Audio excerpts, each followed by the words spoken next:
Shame will never solve the problem of addiction.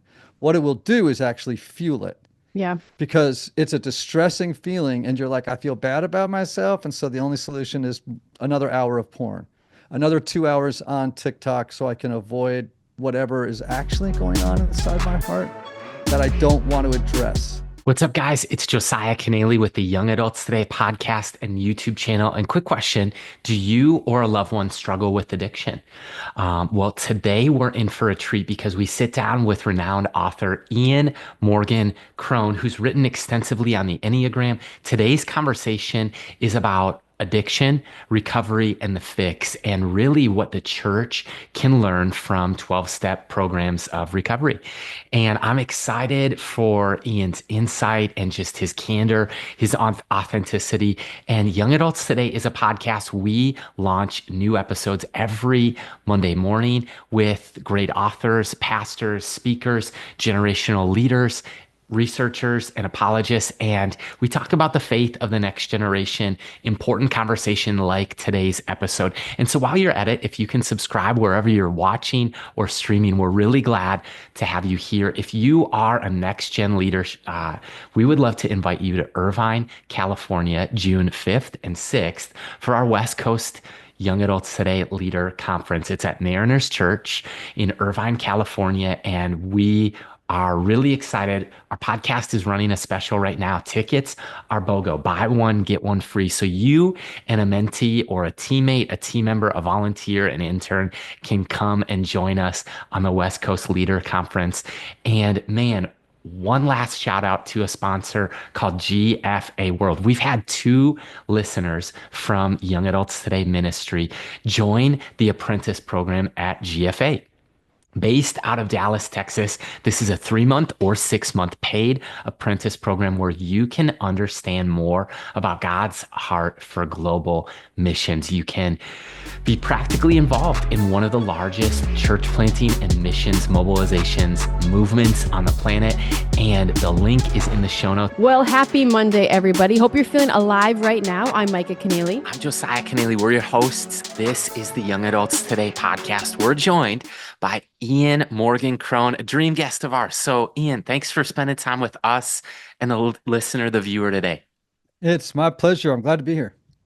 We're really excited to have a conversation really around addiction, recovery, sobriety, the fix, spirituality, and sobriety. And so maybe you struggle or wrestle with something yourself. Maybe you have a parent, a sibling, son or daughter, a young adult in your orbit, a loved one, family member, friend.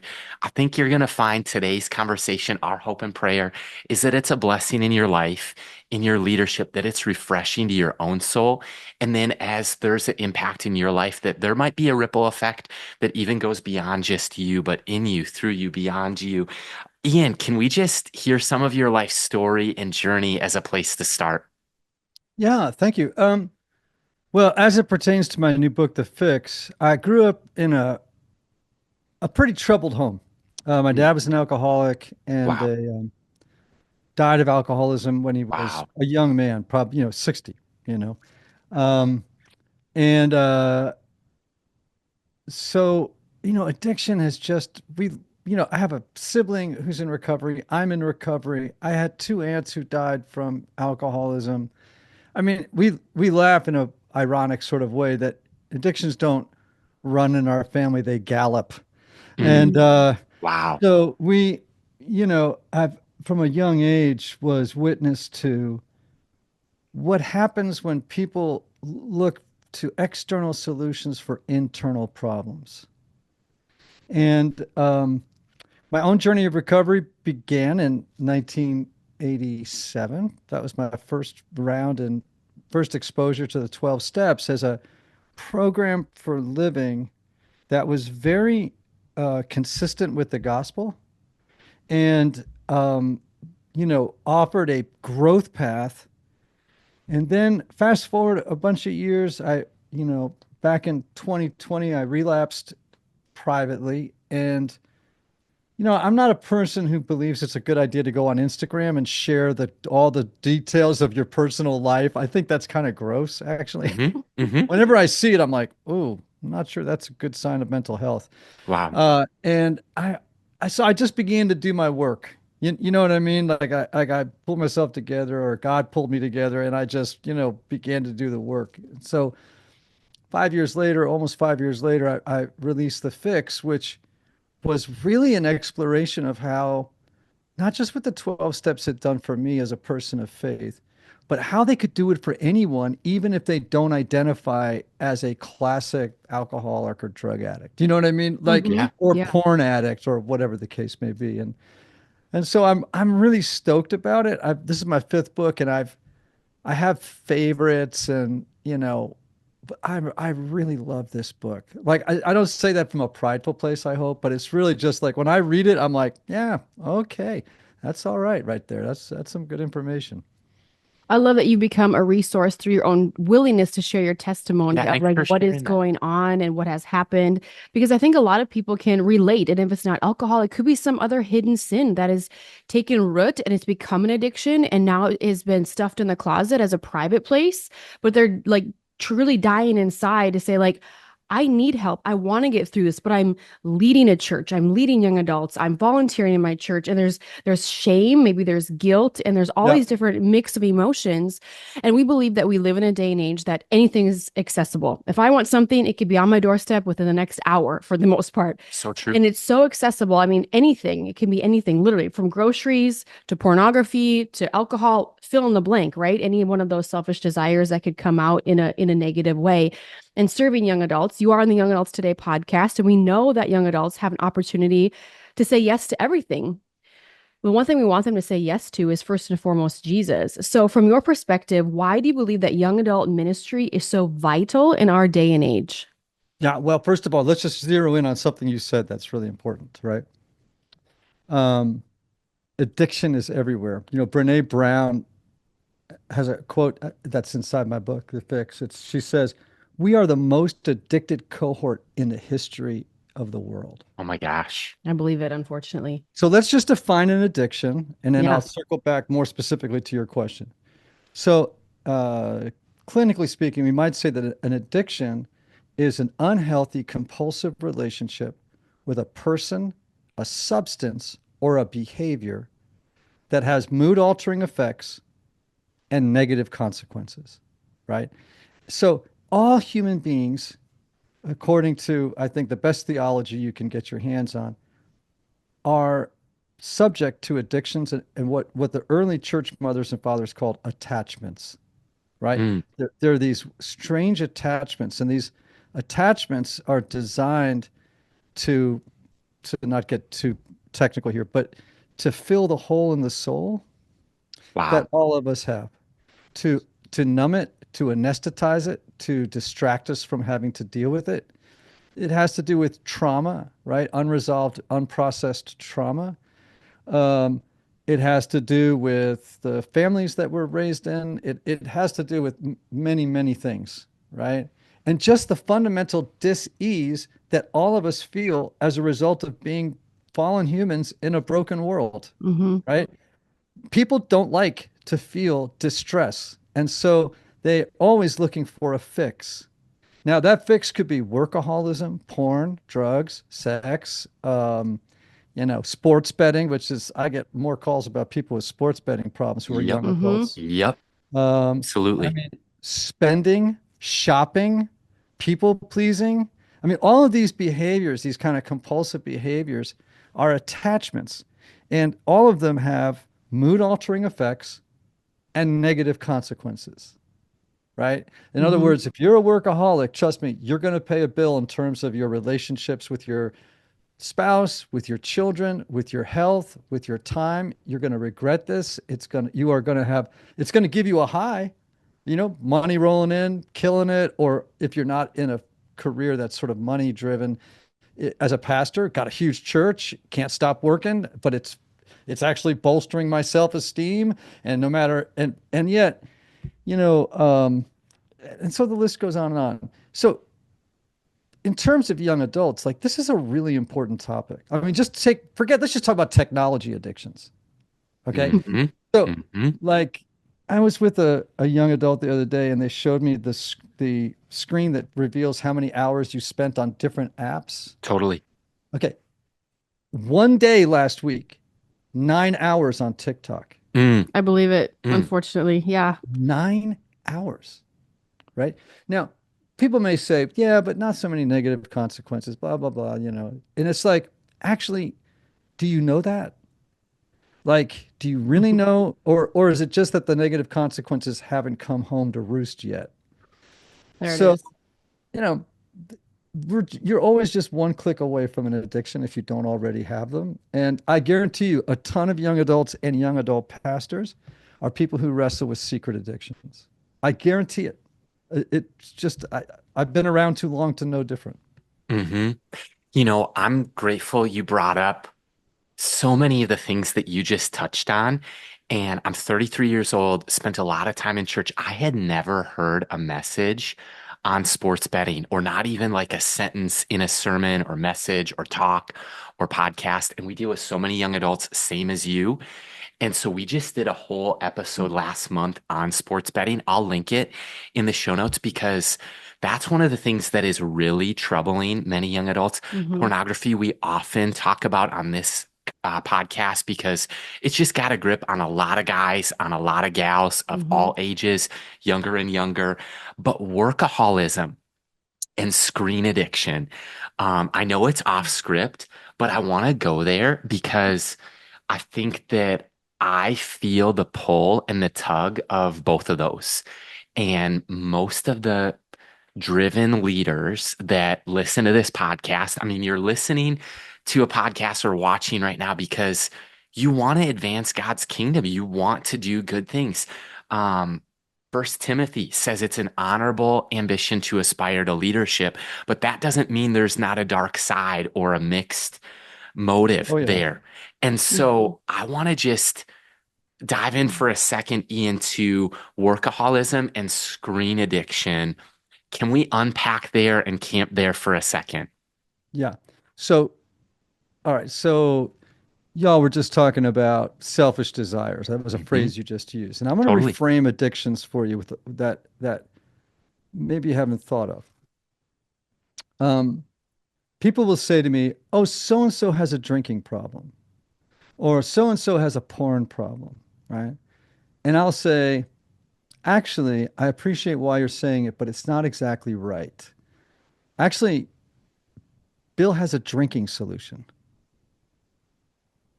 right? Joan has a technology solution. These Wow. aren't, they're actually not the problem. They're the symptom of the problem. They are a solution to another problem that they actually have to look at. So if you have a workaholism problem, that's actually a solution.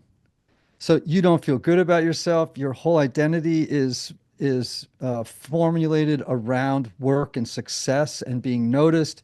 You get right because you don't fundamentally understand your belovedness Wow. apart from success or apart from work or growing something really big. And everything's riding on that. And so that's the problem, right? The workaholism is just the solution. So we have to when you start to paint it that way, what I hope is awakened in you is compassion, right? So that we don't frame it as, oh, this is a sin. Okay, that doesn't help. Shame will never solve the problem of addiction. What it will do is actually fuel it Yeah. because it's a distressing feeling and you're like, I feel bad about myself. And so the only solution is another hour of porn, another 2 hours on TikTok so I can avoid whatever is actually going on inside my heart that I don't want to address, that I don't want to touch, I don't want to feel, right? So, you know, and I would say to your folks who are listening, like, just as a standalone growth path or support structure for your development into a person of faith, the 12 steps alone would just be incredibly helpful because they are a map of the gospel and how to grow in terms of your relationship with God. I love that. Take it one step deeper. Talk about the transformation that's available within those 12 steps that you keep referring back to. Yeah, let's just do this because a lot of your folks probably aren't familiar with what the steps are. Yeah, So exactly. let me just back up into that and then I'll answer your question. Is that cool? Of Yes, course, awesome. that's All right. beautiful. All right. So I'm going to go fast because I don't want to get too wordy here, right? But here's what I want people to listen for. The first three steps are about mending and deepening your relationship with God. The next four steps, 4 through 7, are about deepening and mending your relationship with yourself. 8 and 9 are about mending your relationship with others. And then 10 to 12 are just about how do I cultivate a lifestyle that supports health and growth in those three domains of my life moving forward. Cool? Yeah, Everybody, you're on board with that? Okay. love it. Incredible. So, the steps. Step one, we admitted we were powerless over blank. Now, that could be alcohol, that could be drugs, it could be sex, it could be porn, it could be work, it could be whatever it is, right? It could be a person, right? Because people get in like we call those codependent relationships, right? Hmm. Like Hmm.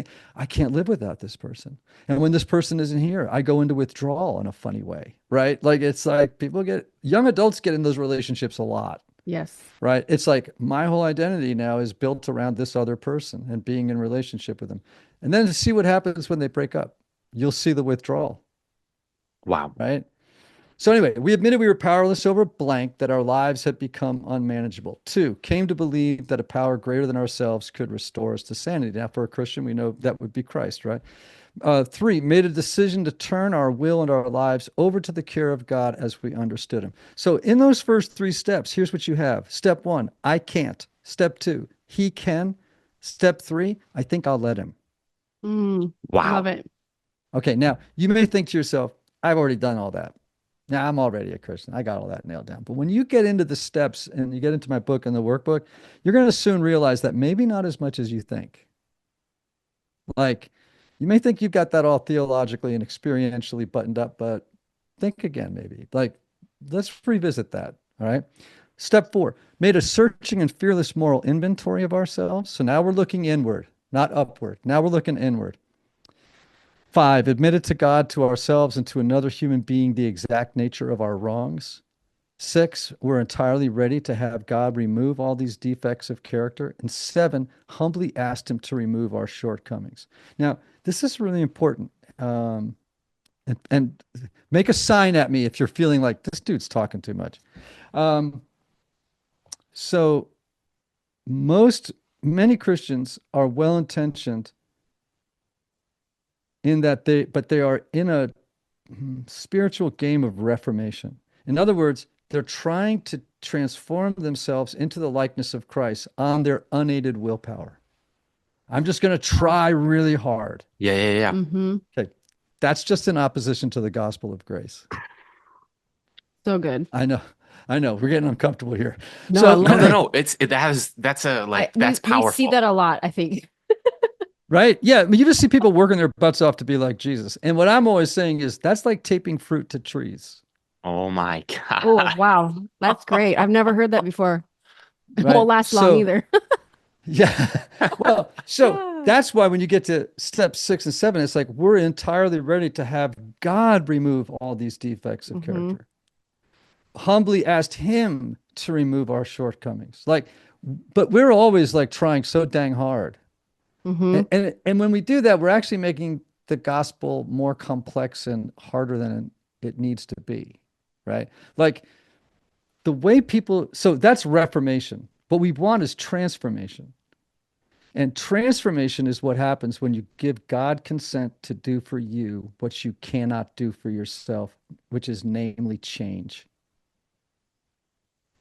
That's Good. just the gospel. I just don't know how else to put it. Now, I'm not saying we don't suit up and show up and pull up our socks and do what we can, but man, it's like I always tell people the things that you wrestle with in life, man, they will eat your lunch. They will eat your best intentions for lunch. Like, it's like it's like like a traffic cone trying to stop an avalanche, you know? And but that's the mode that people find themselves in. And what happens is they become disillusioned with their faith. They become disappointed in themselves. They become very toxically shame based. They beat themselves up. It's like, bro, dude, like you don't have to, this isn't how it has to be. Like Hmm. God can do the lion's share of the work here. That's what it's supposed to be. All you have to do is surrender. Just surrender. Right. Now that's not easy, but there you go. All right. 8 and 9 made a list of all persons we had harmed and became willing to make amends to them all. Made direct amends, 9, to such people wherever possible, except to do so would injure them or others. So here's the deal. You learn in steps 1 to 3 that your relationship with God hasn't been all it could be, right? Like then in 4 through 7, you've looked inward, right? And now it's like, wow, I got some stuff going on. And 8 and 9 is, and my stuff has caused pain to other people. Hmm. And so now I have to make amends. And that's just straight gospel stuff, right? Yeah. Yep. And then 10 is continue to take personal inventory and when we were wrong, promptly admitted it. 11, sought through prayer and meditation to improve our conscious contact with God as we understood him, praying for only for knowledge of his will for us and the power to carry that out. And then 12 is having had a spiritual awakening. That's important because people think, oh, they go to 12-step meetings, those people. Well, let's get rid of that idea because it's us people. Those people go to meetings so they can learn how not to drink or learn how not to watch porn or learn, right? That's actually not the point of the steps. Big news, right? The point of the steps is to facilitate a spiritual awakening of sufficient force that it expels your need to and render unnecessary your need for an external solution to your internal problem. Wow. That's amazing. Like, you know, Ian, It's like drinking from a fire hose. That's why I'm staring at you probably sorry blankly. that was so I'm long, but I know processing. that's, yeah, I'm sorry it was long, but people No. I've learned now in all these interviews is that I think I better tell them what the steps are because they just have a very vague idea of what they are. for sure. We're talking with Ian Morgan Cron. We have his book and workbook linked in the show notes called The Fix. And man, I think that what you just did there did two things for me is I think what you said when you said, Ian, like saying that so and so has a drinking problem versus drinking solution and looking at it That's as great. fruit root, like a new way of defining what is the actual problem because it's surface layer iceberg or beneath the surface iceberg. Like you catch a glimpse of this poking out of the water, but there's something deeper. 90% deeper. And Yeah. I wonder if how much of the habitual cyclical addiction is because we're trying to treat this symptomatic iceberg above the water when Yeah, the yeah, yeah. the biggest bulk of it is like beneath the surface. That's a Yeah. great. And yeah, and when people do that, we call that in my recovery community a dry drunk. A dry drunk is just somebody who you've taken away the solution, but you haven't solved the problem. Oh And my God. now they're just sitting there with the pain and no way to cope with it, right? Mm, And so I think the gospel isn't really all that concerned about what's above the waterline. It's much more concerned about what's underneath it. Oh my gosh. The second thing I was just gonna say is like you touched on almost the honeypot of scripture, which is Ephesians 2 and 1 through 10, but like this idea of God's grace is so mm, much more powerful. The Spirit of God is so much more infinitely powerful than our works. And so we don't boast about our works. It's not by works that we're mhm. saved, but it's a gift. And man, where that leads me to think and to process and to just ponder and wonder and ideate is, Ian, like so many people we know have found freedom and hope and help and healing through 12 steps or through AA or through, recovery groups like that that are based on the 12 steps. So my question is, we're pastors and as people who are a part of faith communities and church and small groups, should our small groups should they look a little bit more like 12 steps? And if so, in what way? It's so funny because I talk about how we call it, 12-step envy, right? Like the people I talk to pastors all the time. They're like, I wish I could get my church to look like a 12-step meeting. I'm like, yeah, because there's a kind of envy about what's going on in the church basement after hours where all these meetings go on, like if you're in a church that hosts those, which many do, Hmm. um, the church could learn a lot from the 12 steps, Wow. a ton, and from meetings. But I don't know if they would ever be willing to go there because it would cost them a lot. Um, what they would get when, first of all, if you want to create community, like people tend to bond over their brokenness more than they do over beliefs, Oh my gosh. You're not wrong. That's right. Mhm. right? So when we go into first of all, and by the way, can I just tell you that if you go to a 12-step meeting, let's say you go to and there's so many Overeaters Anonymous, Narcotics Anonymous, AA, right? Like you go to those meetings and the thing that will blow your mind is how much laughter is in the room. Like all the 12-step meetings you see on TV are complete misrepresentations. Like there is so much joy and hilarity in those rooms. Of course, there's a lot of tears, but there's a Yeah. lot of joy, right? Because Yeah. people have found freedom, right? Wow. Or they're in the process of finding it, right? And so I think the church could learn about um, like leading from a place of brokenness instead of competency, Whoa. right? Like I'm a competent pastor. We're so invested in having a good image in the church and making sure that we create a kind of religious false self. In the basement where people are having meetings like that, that false self has disintegrated for those folks. Like they like That's good. that's the blessing of desperation and hitting your bottom. Like there's no more hiding. And that is a blessing. And Paul talks about this a lot, right? Like or Jesus does. Blessed, this is the Message translation. Blessed are those who find themselves at the end of their rope, right? So, but we're so invested in playing this social game in the church of looking good and and sometimes even the vulnerability. This is going to be sound harsh, right? But I've been to churches too where the pastor is all about vulnerability. Okay. Mm, And they're just sharing their deepest secrets and stuff. And I'm like, he's lying. mm, That's false. It's a kind of false vulnerability. It's like vulnerability for the sake of, don't you really think I'm cool now because I've shared all this deep stuff? You know what I mean? mm, mm, And I'm Yeah. not, sometimes I think it's legitimate, but sometimes I smell a rat, mm. because it's like, I think you're actually sharing that for strategic and calculated reasons, Wow. Yeah. right? And I would say working with young adults, they can sniff that out a mile away. Yeah. Authenticity, vulnerability, like those are things they desire. But I think working with young adults, I'm like, what do you guys want? I'm like, I'm very real, transparent. I'm like, ask me anything, I'll tell you. You know what I mean? And I think so many times they feel that whether they're in the church, of the church, they want to get involved in the church, they Hmm. really can see that and be like, I don't want anything to do with that. Because Yeah. if that means that a vulnerability to the generation that we're raising, like that we're seeing being raised up, whether it's alpha generation or the next gen, Gen Z, it's equals trust. Vulnerability equals trust. Authenticity equals trust. Now I can Yeah. trust you.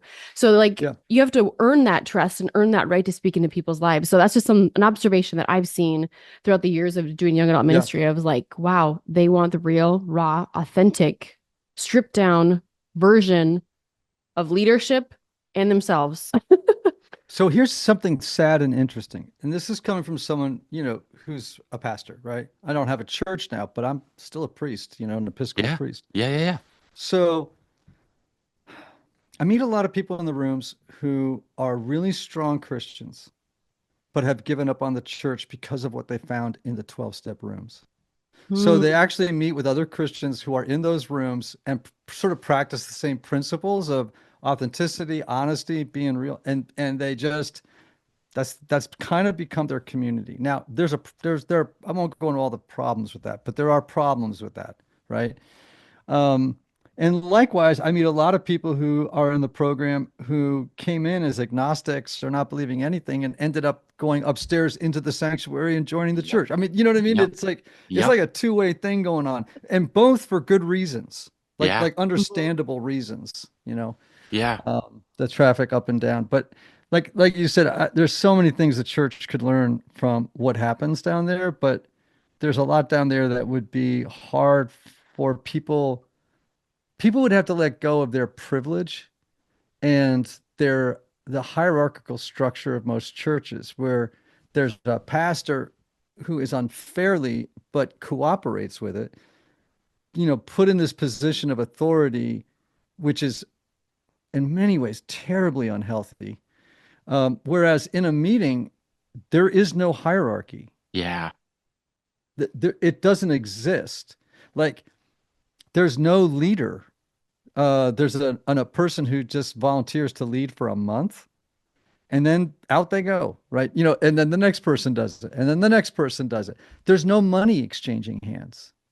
There's no membership. If you put a buck in the basket to help pay the church rent, that's it. And if you can't afford that, nobody cares. Just keep coming back. Mm. Beautiful. It's so there are things that a church would kind of go, I don't, that's a little bit of a threat to the system. I'm not sure we want to go there. That said, there's still a ton they could learn and integrate into the church as it exists now. What about this, Ian? I have an uncle who's, I think, just a person I admire, and I think 35, almost 40 years of sobriety. And as I've just picked his brain and like, can I hear your story? Tell me about it. He is not enamored with the 35 years plus that he's been sober. He goes, I don't know a person in recovery who really counts it. He goes, what I'm focused on is today.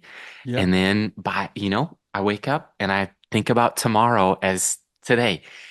Any comments on that? Like that just really was refreshing but new way of thinking to me. Have Yeah. you found that to be true? Can you talk about that? Absolutely. Absolutely. Mhm. People often say, the 12 steps are not a competition against yourself or against anybody else. One of the lines from the big book of Alcoholics Anonymous, right, is that the point that says is that we were willing to grow along spiritual lines. We are not saints, but the goal is progress, not perfection. And so every day you just get up and go, I'm just going to be sober today. But understand this, guys. Like the 12 steps are not a strategy for not indulging your particular fix, right? Like that's not the point. The point is to bring you so close to God that the fix is no longer necessary. That's good. Okay. So that's why they can help everybody, whether you have a mild set of fixes or a severe set of fixes, right? Whether your addiction is to, I mean, there are granted some addictions that don't have as negative consequences as others, right? Um, but the they all have spiritual consequences. Wow. It's so good. There's a parallel that if it's not there, it might be my fault. But I've also read, and Micah has too, we found great joy in reading The Road Back to You Mm. and Mm. Enneagram. And what, like, kind of a parallel that I see is helping people along the journey of self-awareness and self-discovery and a God discovery and the journey of faith, the journey of life in our world, Mhm. the journey of adulting and providing some tools that are going to help you understand God better and understand yourself better and understand how you relate and interface with others, be it coworkers, Mhm. bosses, roommates, friends, Mhm. family, spouse, children.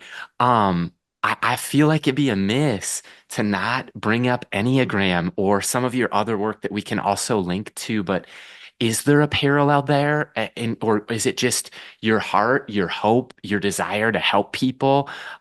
Because I just see in both this almost like spiritual awakening, root awakening of this is who God is and this is who you are. These are some shadow sides. These are some healthy side. This is where you are in your health. This is where you're at if you're unhealthy. Any thoughts on that? There's actually a really good connection. I mean, my life mission is to introduce people to ideas and experiences that will deepen and improve their lives. So if it's the Enneagram, okay, that's a great thing, right? And now it's like, well, here's something else that might be helpful, right? And equally helpful and actually more helpful. So look, like the Enneagram, like Micah, what's your type? I'm the challenger. Okay. So your compulsion could be said, or one of your addictions, and I say one because we all have multiples, okay, is is your passion, which is lust. This this need to consume life, to power in life. You have an addiction Mm-hmm. probably to control. Look at Definitely you type getting A. the look at Control. you be- I'm look just at you thinking being of a real. all the things here. I'm like, yep, yep, yep. So what the Enneagram can reveal is actually begin to unearth not only some of your compulsions, but also some of the character defects that get mentioned in steps 6 and 7, right? It's just going to surface stuff. Now, the goal is not to shame you. You need to actually do this work with an almost a scientific analytical mind that doesn't have a lot of feelings involved. Regret might come up, sadness might come up, shame might come up, but you have to really manage that because it's just about looking inward and saying, okay, so what is standing between me and God? And what is standing between me and loving other people? And what is standing between me and loving myself?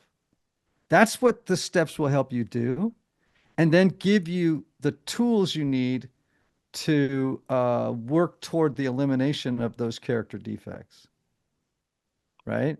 Yeah. So again, this is available to everybody. It's not just people in the basement of the church. Like I wish that whole churches would go through the 12 steps. I hope whole congregations would go through the 12 steps.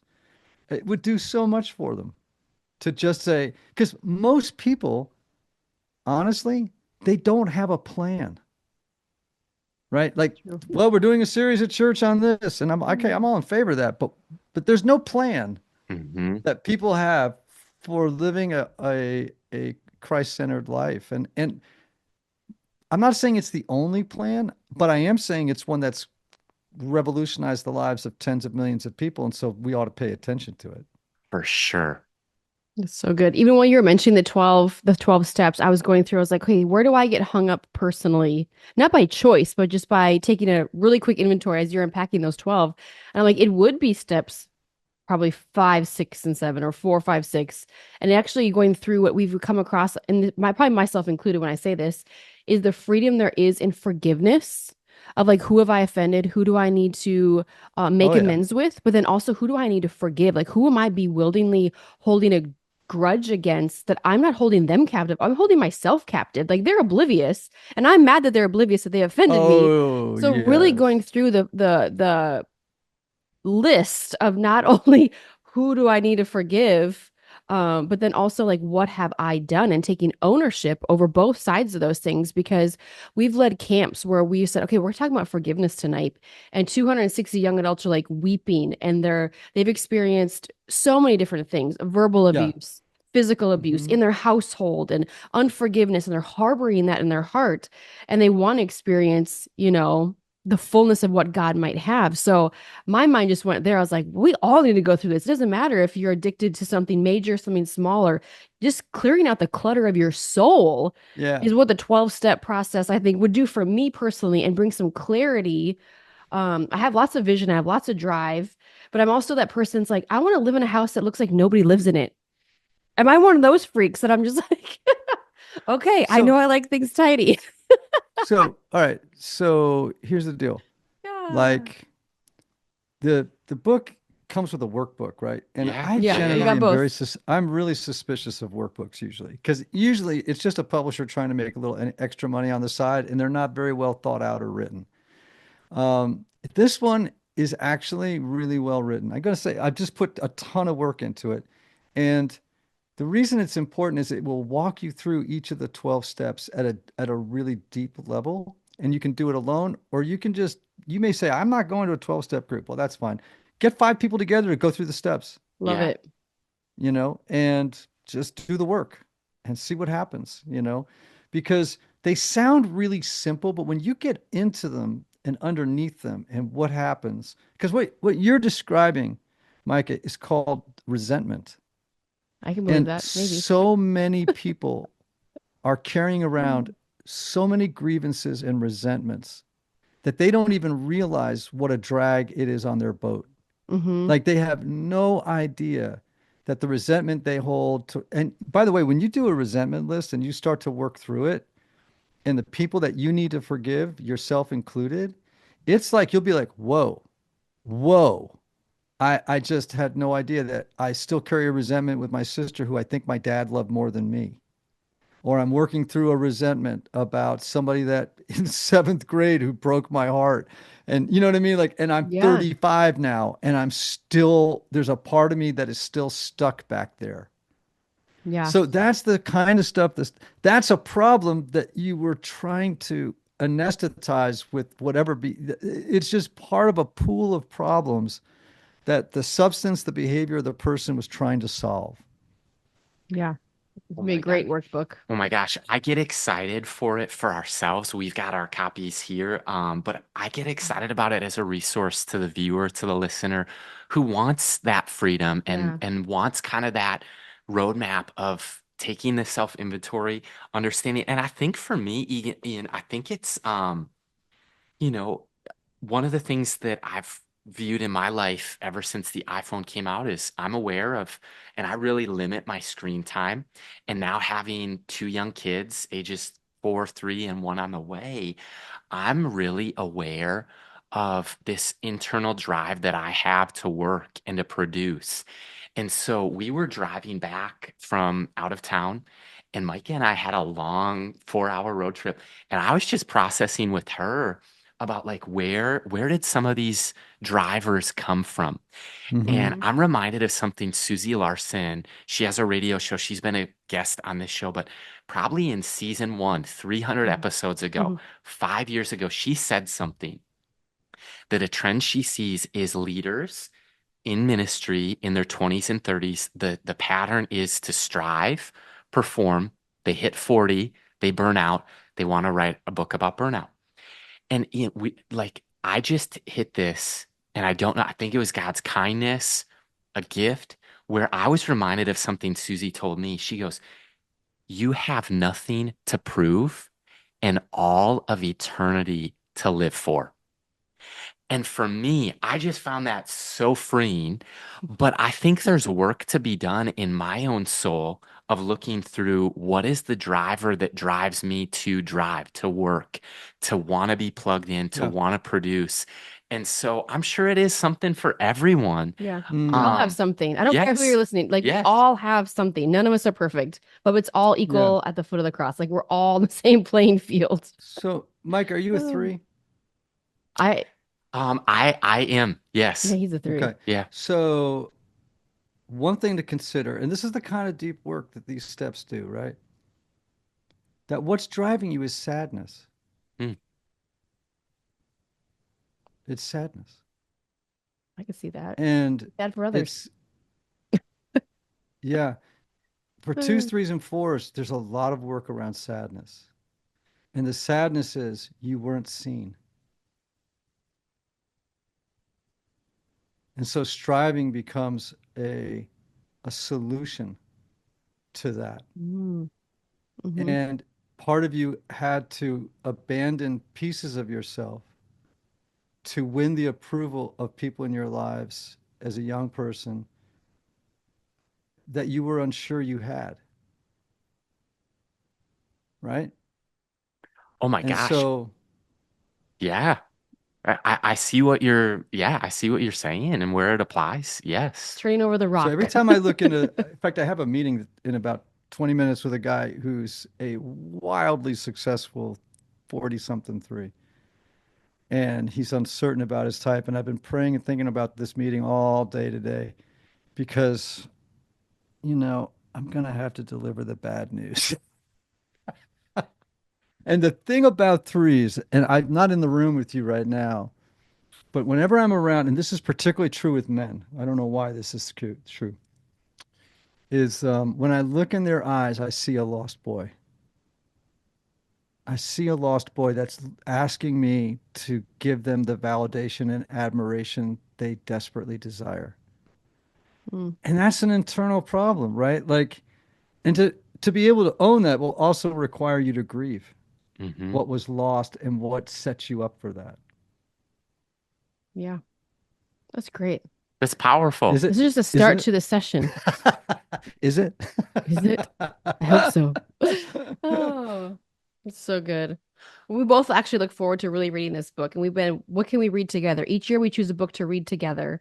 I think this would be good to work on deeply independently, but then also, you know, come alongside and hear each other's journeys. So here's the good news about it. One of my goals in writing it was because I've read a lot of books on recovery, and most of them are very serious and can be downright glum. Um, I also wanted to write a book that had joy and laughter in it. So Wow. it's not a bummer book to read. It's honest and it's very transparent and vulnerable for me. But it's also a book that when you read it, you'll have a few snickers along the way. And that's just my Irish personality. It's just I can't say anything too serious for too long without at least interjecting something that lightens the mood. So it's not a book that you would read and go, golly, this is just so dark and deep and heavy. It's like, yes, and Hmm. there has to be humor and joy on the journey, otherwise you won't be able to keep going. Love it. Have you been to the motherland? I have. Okay, Mm. I have not yet, but I'm like 93% Irish, and so working on it. I, Yeah. I On look the It's a bucket forward. beautiful list. place. It's a beautiful place. That's fun. If It's you funny. like the rain. You see? Bring Yeah. your umbrellas and your boots. Bring your boots. What about this, Ian? How we usually like to close is 5 minutes on the clock, and kind of we call it a 5 and 5 rapid fire. A little bit of, just stuff that maybe people would get to learn about you that they haven't heard on other podcasts. Are you up for that challenge? Sure, let's go. All right, here's question number one. What is your dream in a sentence? What is my dream in a sentence? Let's get I need more clarity. Dream in terms of what um I want for my life, for the world. What You can do a personal dream. You choose. You can do a hmm, personal dream if you desire. okay. Um, I dream of a life of ever deepening intimacy with God that expresses itself in facilitating and watching deep change in others as a result of my sharing with them what I've learned.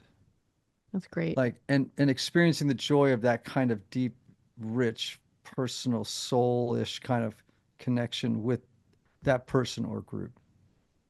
So Love fun. it. So fun. What's a hobby that we find you doing on a day off for fun? Well, boy, I got a couple of those. One is I'm kind of a workout nut.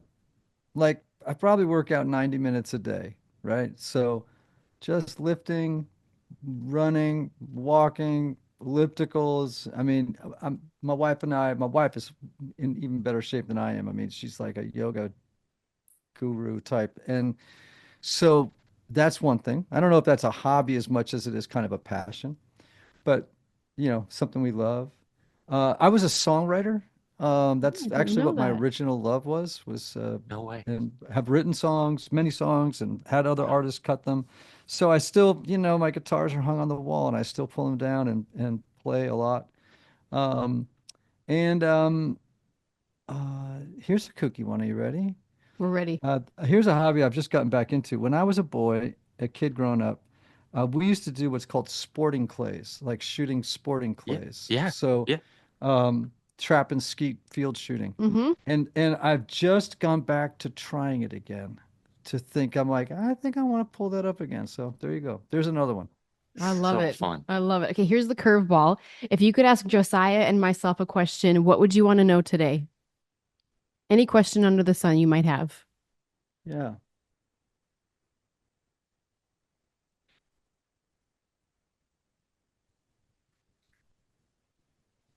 The question I would ask you, and it would be hard for you maybe to answer right away, so don't bother. But the question I would ask you is, why were you born? Mm, why are we born? I think God actually laid this on my heart. And it is okay. So this is a phrase I literally got like 3 months ago. God is our passion, but young adults is our burden. I think it's to see hell emptied of young adults and heaven filled. So we've been doing young adult ministry separately, dating, married, engaged, the whole process, and now leading what we're doing now.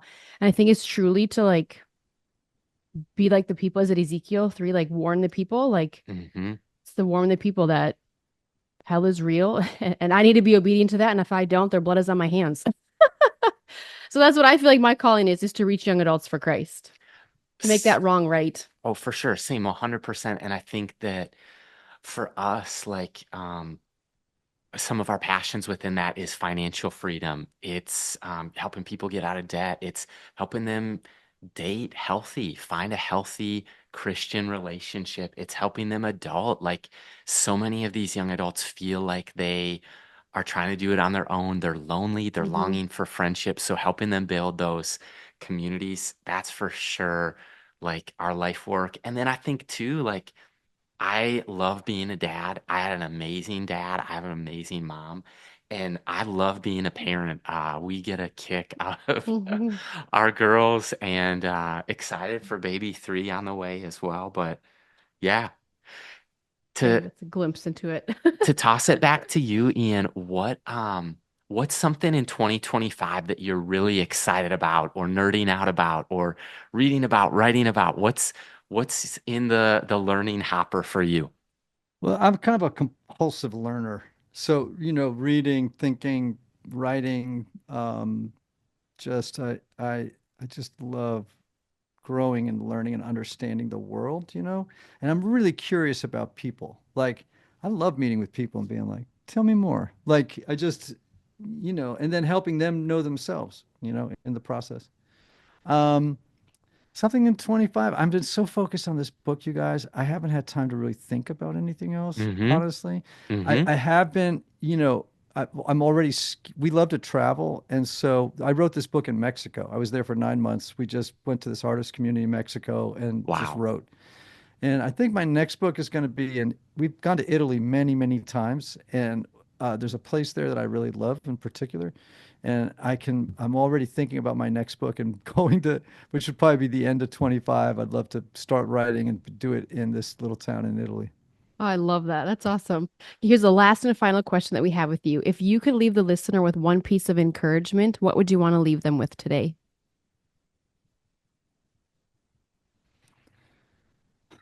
Um,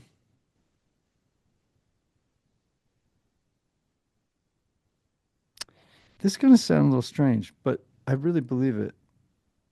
Um, they're more beautiful than they think.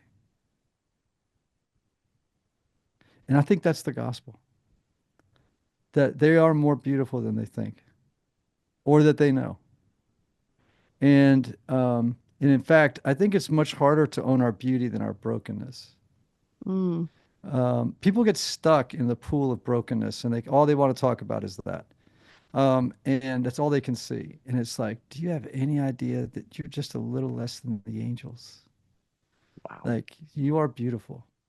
And I wish churches would advertise themselves that way. I wish churches wouldn't say, you're a bad person and you need Jesus and blah blah blah. I think they ought to say you're really beautiful, and if you come to church here, you're gonna find out just how beautiful you are, and that's gonna be scary because actually owning your beauty is scarier than owning your brokenness because it mm, means that life will demand something of you to do mm-hmm. something with that beauty, and yeah, that they're far more beautiful than they know, and I spent a lot of time trying to tell people that or to put the evidence in front of them that and that they contain the splinter of God inside them. They contain God, and if they could only see that, how differently they would live. I love that. That's a great thought to leave us on. It is. Great It's encouragement. also thought provoking, which is how I would describe this conversation of even um still processing Ian the idea of there's a thing beneath the thing. There's a problem beneath the air quotes problem, or that you called actually the solution. Like there is maybe more of a root, there's more of a fix. And I think that I wonder too, the connection between that and really catching a glimpse of God's greatness and then the beauty that Mhm. He has displayed in us. Um, wow, there's a lot to think about and to work through. And our hope is that you don't find yourself discouraged, that you don't avoid maybe some of the work that God might be inviting you into, as Good. there's a great cloud of witnesses, and we just want to be cheering you on. But Ian, thank you so much for your time today. Great. Thank you for having me. This is the Young Adults Today podcast. Hey everybody, this is Micah Kennealy again with the Young Adults Today. If you are loving the Young Adults Today podcast, you are going to love the FYI podcast. If you're between the ages of 18 to 30, we come alongside those people who are longing to get some of those questions answered about adulting, life, faith, finances, and so much more. So tune in. You can give us a direct message. If you are between the ages of 18 to 30, have some amazing questions. We want to point you not only to Christ, but to the Word of God and Scripture that can hopefully help navigate some of those big questions that you are currently up against. Micah and I often say here that this isn't just a podcast or a conference. This is a community, and welcome to being a part of the Young Adults Today community. Two ways that this year you can get plugged in, and plugged in deep and fast. First of all, come to the Young Adult Weekend, May 16th through 18th in Alexandria, Minnesota at Lake Geneva Camp. There'll be hundreds of young adults going after Jesus in worship, growing together in godly community. Vince Parker from Life Church with Craig Rochelle will be our speaker, as well as Emmanuel Live is going to be leading us in times of worship. There's going to be breakout sessions, free time. It'll be really an amazing time, and it won't be the same without you there. So bring your young adults and your ministry. We'll see you May 16th through 18th. You can sign up in the podcast description. Go to youngadults.today/the-WKND, and it's for the weekend. Then also, June 5th and 6th, join us at Mariners Church in Irvine, California for the West Coast Leaders Conference. This is our third year in a row doing this event, and this is an amazing community of young adult ministry leaders from across the U.S., but especially from the West Coast. We'll be visiting Thursdays at Mariners, which is a couple thousand young adults lifting up the name of Jesus, glorifying God on Thursday nights. It's their weekend service and young adult service at Mariners Church as a part of the conference. There's a special experience for you. We will have an amazing conference, but again, space is limited, so be sure you sign up at youngadults.today/west-coast-conference. And the link to do so is also in the podcast episode description.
Micah and I often say here that this isn't just a podcast or a conference. This is a community, and welcome to being a part of the Young Adults Today community. 2 ways that this year you can get plugged in and plugged in deep and fast. First of all, come to the Young Adult Weekend, May 16th through 18th in Alexandria, Minnesota at Lake Geneva Camp. There'll be hundreds of young adults going after Jesus in worship, growing together in godly community. Vince Parker from Life Church with Craig Rochelle will be our speaker, as well as Emmanuel Live is going to be leading us in times of worship. There's going to be breakout sessions, free time.